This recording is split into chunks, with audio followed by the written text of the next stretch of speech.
ایک دوست تھا، جب ہم لاہور پڑھتے تھے تو گدی نشین کے فیملی سے تھا، تو جب اس کے پاس پیسے ختم ہوتے وہ ایک مریدوں میں چکر لگا کے پیسے اکٹھے کر کے آ جاتا تھا۔ اب ہم تو باپ کے پیسوں کا انتظار کرتے تھے، وہ مریدوں سے لے کے آ جاتا تھا۔ تو کہنے لگا ایک جگہ میں گیا تو کہا ہمارے جو ہوتے تھے نا چیلے، وہ بڑے ٹرینڈ ہوتے تھے، یعنی ہمارا تصور بٹھانے کے لیے۔ تو کہا میں ایک جگہ گیا تو ایک مرید اپنے بچے کے ساتھ ہے، تو وہ بچہ کہتا ابا یہ پیر دی تا داڑھی کوئی نہیں۔ تو میرا جو چیلا بیٹھا تھا کہا ہوئے چکا، پیران دی اندر داڑھی ہوندی۔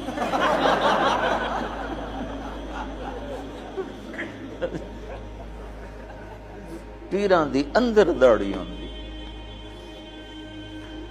تو علم و باج کرے فقیری، کافر مرے دیوانہ ہو۔ میں چاہتا ہوں آپ قرآن سے جڑو، آپ سیرت پاک سے جڑو، اللہ کے واسطے۔ سکھ ریت روش من